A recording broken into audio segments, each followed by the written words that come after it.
Joining us now from North Charleston, South Carolina, is Donald Trump's national spokeswoman, Katrina Pierson. Katrina, thanks for being with us. We appreciate it.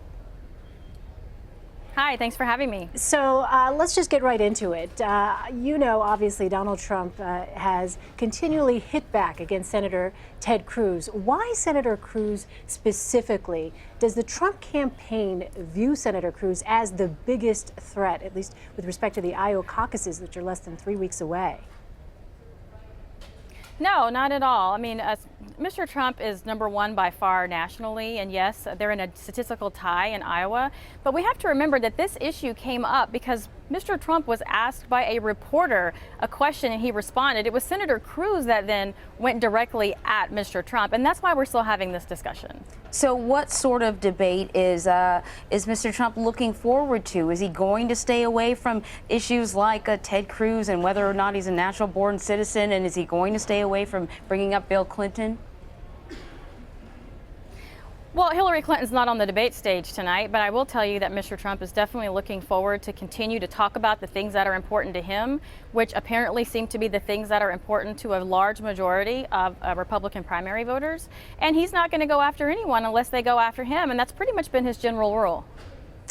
One of the things that has been said about the campaign is that while enthusiasm certainly has been high, at least with respect to the polls and what they've shown, that there is a concern whether or not that enthusiasm will translate into actual votes. We're talking about the ground game here. At this point, how would you characterize the state of Donald Trump's ground game, particularly in Iowa? I am very confident Mr. Trump is going to win Iowa. We do have a solid ground game. We have very experienced folks in Iowa running the campaign. There is a tremendous amount of support. We've actually met and exceeded all of the goals that we set initially for Iowa, so we're very excited. I think it's going to surprise a lot of people, but I fully suspect Donald Trump's going to win Iowa handedly. And so you think that this ground game, which has been, characterized as weak by some, is enough to actually bring voters out, people who may not have typically voted before? Yes, absolutely. There are disaffected Democrats, there are brand new caucus voters, and there are independents who are coming out supporting Mr. Trump. So we're very confident. Let me just ask you now about Governor Haley and her response. We know that Mr. Trump responded to her response in which, he was portrayed, as she says, as one of the angriest voices. What is the message that Donald Trump ultimately is trying to put forward when it comes to being the American leader that a lot of people are saying, hoping he can make some actual change in a way that perhaps establishment candidates haven't been able to do? Is it more a message of anger, or is it a more optimistic tone that he is hoping to strike? Well, actually, I think it's a combination of both. And frankly, if you're looking around and not angry, then something's wrong. There are several things going on in this country that are just astonishing many people, including new people, which is why you see Mr. Trump's rallies grow. And yes, it is in part anger when we have had 2 cycles now of establishment Republicans who didn't really fight back on anything. And we've had several cycles since, even in the congressional and senatorial level, of campaign promises that weren't kept and weren't even tried to fight for. So of course Republican primary voters are angry, and what they have now is someone to go out there and fight for them for a change, not special interests, not world banks, actual voters. And the Republican Party really needs to take a step back and look at this, because Governor Haley in her own state, almost 40% support Donald Trump. So she's insulting her own constituency. Katrina, though, part of the argument is not just that, people are angry and Donald Trump is a voice for that anger. It's that his presentation and the way he's packaging that anger may do more damage to the Republican Party in the long run, may make people feel alienated who may be, like you said, disenchanted Democrats or Republicans who are less right-leaning, that maybe there's a different way to deliver this frustration, and the way Donald Trump is doing it can be counterproductive in the long run. Well, they said some of the same things about Ronald Reagan, and he won handedly. But I would like to point out that a lot of these people that are saying this are particularly conditioned to believe that there's one way to do things, one way to be a candidate, one way to speak, things you can and can't say, and Donald Trump just isn't that person. He's not a politician. He doesn't want to be a politician, and therefore he doesn't act like a politician, and that in and of itself is another draw to Mr. Trump's candidacy. There are some people that want to go out there and say things in a very nice way and pander. That's not Donald Trump, and that is refreshing to many people in the country.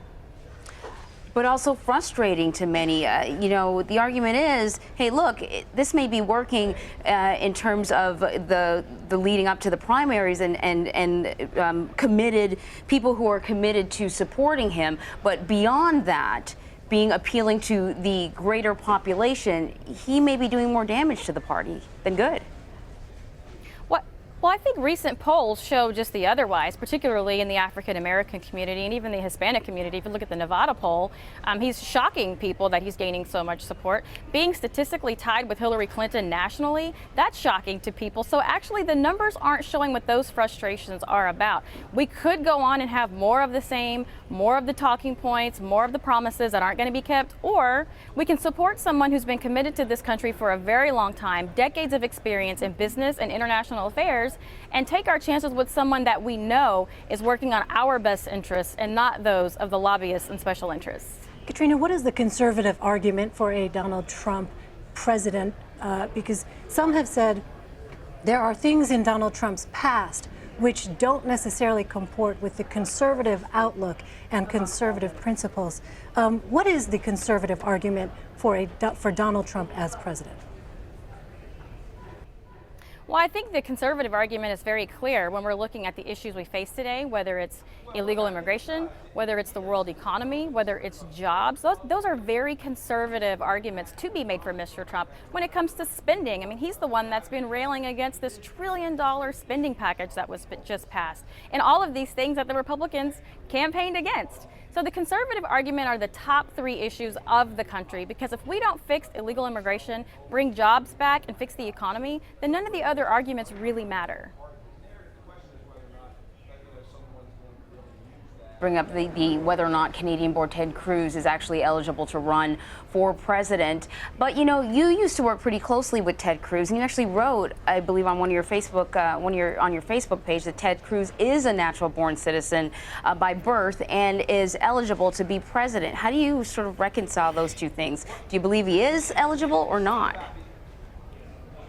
Well, absolutely. That was in 2012, and that was when nobody knew that the senator was a Canadian citizen at the time. And I'll remind you that the senator just recently renounced his Canadian citizenship. So when he ran in Texas, no one knew he was a Canadian citizen. So in 2012, I absolutely wrote that. The argument that's coming out now isn't whether or not he's a citizen or where he was born. The question is he natural born? And there are scholars out there saying that that's not the case because of the time that his parents spent in Canada, when he came back, and the time that he had to wait. So no one really knows what the Constitution would or wouldn't say. So the question is, eligibility, we're not really sure. But will the Democrats bring a lawsuit? And that's the question, and I believe the answer is probably yes. Katrina, Jonah Goldberg of the National Review, conservative publication, wrote about the Donald Trump campaign. It is catharsis masquerading as principle, venting and resentment, pretending to be some kind of higher argument. How do you respond to that?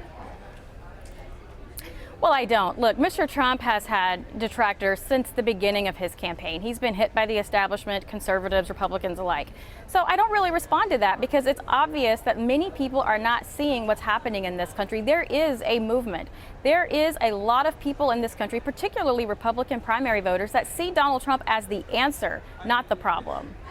So looking towards the debate, what can we expect from Donald Trump? How is he, what is he hoping to get out of this debate, and how is he hoping to present himself this time around? I think we're probably going to get more of the same. Mr. Trump answering the questions as they come to him and responding to attacks as they go to him. But he's really consistent on wanting to make America great again, so I suspect you're going to see a lot more of that talk tonight.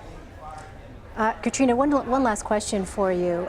There is news today that additional detainees from Guantanamo Bay have been released and, in fact, taken to detention facility in the government of Oman.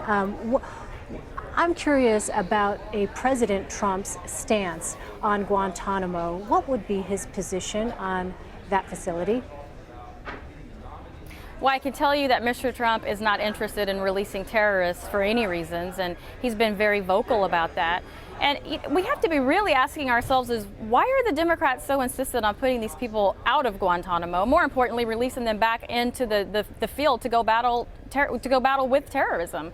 Donald Trump is probably the strongest candidate on the issue of foreign policy, and I think you'll see that also in the polls. And of the argument that detention facilities like Guantanamo and the detention indefinitely of people who are in those facilities only serves as a recruiting tool, essentially, for other jihadists or extremists who might want to do harm to this country. What would you say to that? Well, I would say that Donald Trump doesn't really care what terrorists think and how they feel. And, even if it means we more don't need terrorists being Guantanamo Bay inspired to create by it? anything. No, it doesn't. No, what I'm saying is they're going to do that anyway. They're going to do it regardless. It doesn't matter what the United States does to try to make them feel better about themselves. These are people whose sole intent are to destroy this country and its values. So whether you have a Guantanamo Bay or not, they're still going to try and establish this ridiculous caliphate all over the world. All right, Donald Trump's spokesperson, Katrina Pierson, thank you so much for joining us. Thank you. And stick with us tonight for the first Republican debate of 2016. We'll have full coverage before and after. It all begins at 7 Eastern right here on CBSN.